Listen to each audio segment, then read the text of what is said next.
அனைவருக்கும் வணக்கம். குழந்தை பாக்கியத்துக்காக உதவக்கூடிய முக்கியமான ஹார்மோன்களை பற்றி தான் நம்ம இன்னைக்கு பார்க்க போகிறோம்.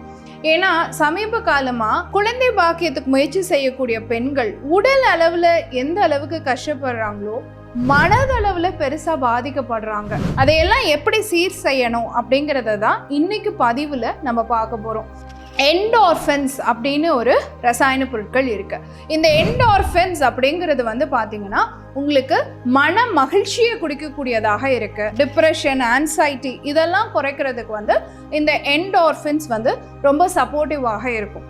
இப்போ நம்ம சந்தோஷமா இருந்தோம்னா என்ன செய்யறோங்க, நம்ம டான்ஸ் ஆடுறோம், நம்மளே அறியாம ஒரு பாட்டு பாடுறோம், எக்ஸசைஸ்லாம் பண்ணோம் இல்லையா. ஸோ குழந்தை பாக்கியத்துக்காக முயற்சி செய்யக்கூடிய பெண்கள் அவங்கள எப்பயுமே சந்தோஷமாக வச்சுக்கிறதுக்காக இந்த மாதிரி சின்ன சின்ன முயற்சிகளை பண்ணணும். அடுத்து பார்த்தோன்னா ஈஸ்ட்ரோஜன், டெஸ்டோஸ்டிரோன் இந்த ரெண்டு ஹார்மோன்களும் அவங்களுக்கு ரொம்ப முக்கியம்.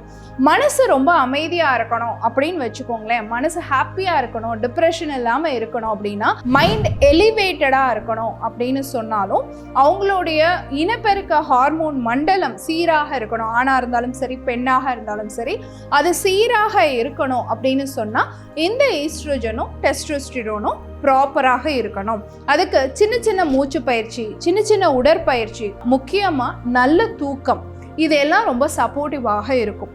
அடுத்து மூணாவது விஷயம் பார்த்தீங்கன்னா அட்ரினலின் அப்படிங்கிற ஹார்மோன். இந்த ஹார்மோனுக்கு மட்டும் ஒரு விதிவிலக்கு இருக்கு. இது ரொம்ப கூடினாலும் பிரச்சனை, ரொம்ப குறைஞ்சாலும் பிரச்சனை. ஃபைட் ஆர் ஃப்ளைட் அப்படின்னு சொல்லுவோம். இந்த ஹார்மோன் கூடும் பொழுது நம்ம ஒரு பிரச்சனையை ஃபேஸ் பண்ண முடியாமல் அந்த இடத்துல இருந்து ஓடிடுவோம். அந்த ஹார்மோன் கரெக்டாக அளவில் இருக்கும் பொழுது அந்த பிரச்சனையை உட்காந்து நம்மளால ஃபேஸ் பண்ண முடியும். அப்படிங்கிற மாதிரி ஒரு ஹார்மோன் தான் இந்த அட்ரினலின் அப்படிங்கிற ஹார்மோன்.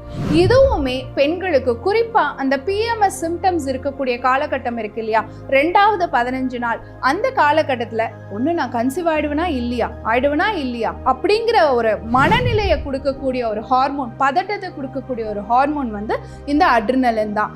அந்த அட்ரினலின் ஹார்மோன் சீராக இருக்கணும் அப்படின்னு வச்சுக்கோங்களேன், உங்களுக்கு ஒரு புதுசான ஒரு என்விரான்மெண்ட்க்கு நீங்கள் மாறணும். நீங்கள் ரொட்டீனாக என்ன விஷயத்தை செய்கிறீங்களோ அதுலேருந்து ஒரு பிரேக் எடுத்தீங்க அப்படின்னு சொன்னால் இந்த அட்ரினலின் ஹார்மோன் சீராக மாறும். அடுத்து பார்த்தோம் அப்படின்னு சொன்னால் டோபமைன். இது எப்படி சொல்லுவோம்னா ரிவார்ட் ஹார்மோன் அப்படின்னு சொல்லுவோம். ஒரு ஊக்குவிக்கிற ஒரு ஹார்மோன். உதாரணத்துக்கு நீங்கள் ஒரு போஸ்ட் போறீங்க இன்ஸ்டாகிராமில், அதுக்கு உங்களுக்கு ஒரு நல்ல கமெண்ட் வருதுன்னு வச்சுக்கோங்களேன், உடனே உங்களோட டோபமைன் செக்ரேஷன் இன்க்ரீஸ் ஆகும்.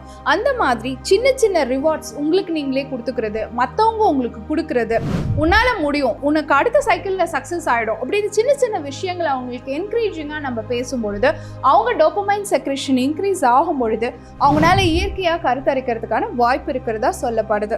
கடைசியான hormone thyroid hormone. Thyroid hormone எப்பயுமே பார்த்தீங்கன்னா ஒரு சோம்பேறித்தனத்தை உருவாக்கக்கூடிய ஒரு ஹார்மோன், ஒரு இடியாட்டிக் ஹார்மோன் அப்படின்னு சொல்றோம். அந்த ஹார்மோன் சீராக இருந்தால் தான் மன மகிழ்ச்சியா இருக்க முடியும். அந்த ஹார்மோன் சீராக இருக்கிறதுக்கு அயோடின், செலீனியம் சத்து நிறைந்த உணவுகளை அதிகமாக சேர்த்துக்கணும், தண்ணீர் நிறைய குடிக்கணும், சின்ன சின்ன உடற்பயிற்சியும் யோக பயிற்சியும் செய்யணும். இப்போ நான் சொன்ன இந்த 5 ஹார்மோன்களுமே பெண்களுடைய உடல் ஆரோக்கியத்தை மட்டும் தீர்மானிக்கிற விஷயமா இல்லாம மன ஆரோக்கியத்தையும் தீர்மானிக்கக்கூடிய விஷயமாகவும் கருமுட்டையினுடைய வளர்ச்சியை தீர்மானிக்கக்கூடிய விஷயமாகவும் இருக்கிறதுனால குழந்தை பாக்கியத்துக்கு இந்த ஹார்மோன்களை எப்படியெல்லாம் சீர் செய்யணும் அப்படிங்கிற வழிமுறைகளை சொல்லி கொடுத்துருக்கோம். பயன்படுத்தி பாருங்க.